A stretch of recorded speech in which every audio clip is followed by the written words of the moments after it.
નમસ્તે મિત્રો, સ્વાગત છે તમારું સ્વાસ્થ્ય જાણકારી ચેનલમાં. મિત્રો, હાલમાં વરસાદના વાતાવરણમાં ખૂબ જ રોગચાળો ફેલાઈ રહ્યો છે. તેમાં પણ ખાસ કરીને નાના છોકરાઓને વધુ થાય છે. વાયરલ ઇન્ફેક્શન પ્રસરી રહ્યો છે, જેમાં શરદી, ઉધરસ, કફ થવો તથા તાવ આવવો અને શરીરમાં વીકનેસ એટલે કે નબળાઈ આવવી ખૂબ સામાન્ય થઈ ગયું છે. પરંતુ આ વસ્તુને સમયસર ઈલાજ ન કરવામાં આવે તો મિત્રો આ વસ્તુ ઝેરી પણ થઈ શકે છે. એટલે કે આ તાવ ઝેરી પણ થઈ શકે છે. શરદીના લીધે ઘણા બધા ગળામાં નુકસાન પણ થઈ શકે છે. માટે આ બીમારી એટલે કે આ વાયરલ ઇન્ફેક્શનને દૂર કરવા શું કરવું જોઈએ તે વિશે મિત્રો આ માહિતી આપણે આ વિડીયોમાં આપવા જઈ રહ્યા છીએ. કઈ રીતના ઘરગથ્થુ ઉપયોગ એટલે કે વસ્તુઓ દ્વારા તમે આ બધી વસ્તુને જડમાંથી 1 કે 2 દિવસમાં જ કાઢી શકો છો. તો મિત્રો, કોમેન્ટ બોક્સમાં હર હર મહાદેવ અવશ્ય લખજો તથા આ વિડીયોના અંત સુધી અમારી સાથે અવશ્ય બન્યા રહેજો. મિત્રો, આવા સમયે ચોમાસામાં જ્યારે તડકો વધારે સમય નીકળતો નથી ત્યારે અમુક બેક્ટેરિયાના લીધે રોગચાળો ફેલાવા લાગે છે, જેમાં વાયરલ ઇન્ફેક્શન એ મુખ્ય છે. તેમાં સામાન્ય રીતે એક જણાને ચેપ લાગે છે અને તે વ્યક્તિ તેના દ્વારા તેની ફેમિલીમાં બધાને ચેપ લાગે છે. પરંતુ તેના લીધે આપણા રોજિંદા જીવનમાં ઘણા બધા ફેર પડવા લાગે છે.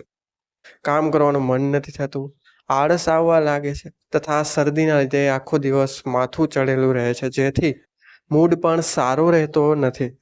પરંતુ મિત્રો, આ વિડીયોમાં હું તમને એવા અમુક ઉપાય જણાવીશ જે ઉપાય દ્વારા તમે આ વસ્તુમાંથી એક જ દિવસમાં છુટકારો મેળવી શકો છો. તો મિત્રો, આપણે હવે વધુ વાર ન લગાડતા આ ઉપાયો અને કારણો જાણવાની શરૂઆત કરીએ. મિત્રો, સૌપ્રથમ વાયરલ ઇન્ફેક્શનને અટકાવવા માટે તમારી ઇમ્યુનિટીને ખાસ કરીને સારી રાખવી ખૂબ જ જરૂરી છે. એટલે કે રોગપ્રતિકારક શક્તિ સારી હોવી જરૂરી છે.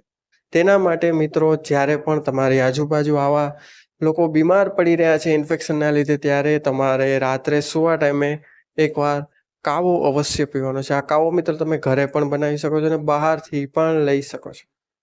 કાવામાં મિત્રો મુખ્યત્વે તમારે ભૂકી, લીંબુ અને અજમો, તલ વગેરેનો ઉપયોગ કરીને બનાવીને પી જવાનું છે. રોગપ્રતિકારક શક્તિ સારી હશે તો મિત્રો ઇન્ફેક્શન લાગવાના ચાન્સીસ ઘણા બધા અટકી જશે. માટે નંબર 1 છે કે હંમેશા રોજ આવા રોગચાળા સમયે કાવો અવશ્ય પીવો જોઈએ. ત્યારબાદ જ્યારે પણ મિત્રો ઇન્ફેક્શન તમને લાગી ગયો હોય ત્યારે તરત જ પહેલાં તો ઠંડી વસ્તુ ખાવા પીવાનું બંધ કરી દો. આઈસ્ક્રીમ, છાશ, દૂધ હજી ગરમ કરીને પી શકો, પરંતુ અન્ય દૂધને લગતી ઠંડી વસ્તુ, દહીં, છાશ, ઘોરું વગેરે તરત જ બંધ કરી દો. તેની જગ્યાએ ગરમ વસ્તુ ખાઓ. અને રાતના સમયે મિત્રો રાબ બનાવીને પીવો. એટલે કે બાજરાના લોટ અને તેમાં ગોળનો અને ઘીનો ઉપયોગ કરીને રાબ બનાવીને પીવાથી તમારા ગળામાં લાગેલા ઇન્ફેક્શન વયા જશે. એટલે કે તમને કફની સમસ્યામાં ઘણો રાહત મળશે. અને જેમ કફની સમસ્યામાં રાહત મળશે તેમ તમારી શરદી પણ ધીમે ધીમે ઓછી થવા લાગશે.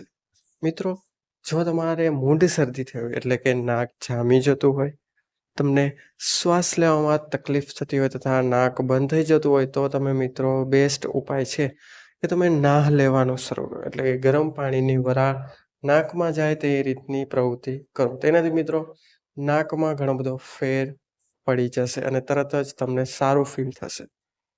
હવે મિત્રો, જે લોકોને તાવ આવી ગયો છે તેવા લોકોએ મિત્રો તમારે એવી એક પણ વસ્તુ ખાવાની નથી જેનાથી શરીરને લોડ આવે.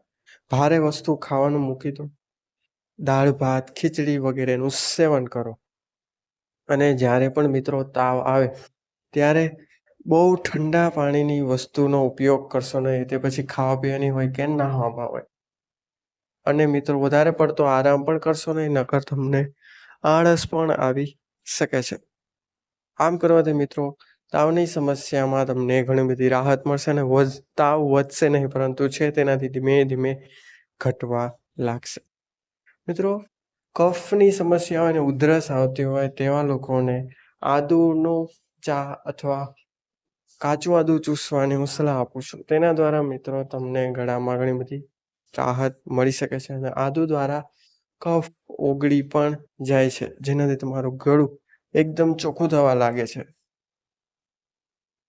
જે લોકોને કફની સમસ્યા હોય તેઓ લોકોએ મિત્રો દૂધનું સેવન થોડોક ટાઈમ સ્થગિત કરી દેવું જોઈએ, એટલે કે બંધ કરી દેવું જોઈએ. દૂધના લીધે ઘણીવાર કફ વધે છે અને સામાન્ય તાવમાંથી કમળો પણ થઈ શકે છે. માટે દૂધને કફના સમયે પીશો નહીં. મિત્રો આ સિવાય પણ એમ તમે કહી શકો કે અમુક એક્સરસાઇઝ રેગ્યુલર કરવાથી પણ રોગપ્રતિકારક સારી રહે છે અને જલ્દી તમે બીમાર પડતા નથી.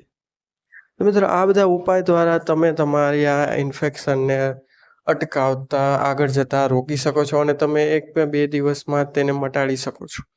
પરંતુ આના કરતાં જો તમને આ બધી સમસ્યા વધી ગઈ હોય તો હું તરત જ તમને ડૉક્ટર પાસે જવાની સલાહ આપું છું. કારણ કે મિત્રો અમુક વાર આ બધી વસ્તુની અસર થતાં વાર લાગી શકે છે અને તમે વાર લાગવામાં જો સમસ્યા વધી જતી હોય તો તમારે અન્ય કોઈ ઉપાય અજમાવવાની જગ્યાએ સીધું ડૉક્ટરની સલાહ લેવી જોઈએ અને તમારે ચેકઅપ અવશ્ય કરાવી લેવું જોઈએ તેવી હું સલાહ આપું છું. નાના બાળકોને મિત્રો બહારનું ભોજન ટાળજો હાલના સમયમાં, તથા બની શકે ત્યાં સુધી ઘરના સાત્વિક વસ્તુઓ તથા ફ્રૂટ શાકભાજી ખવડાવો. બહારના જંક ફૂડ, પ્રોસેસ ફૂડ તથા તેલવાળું ખાવાનું આજે જ મૂકી દો, તેનાથી પણ રોગચાળો ફેલાય છે.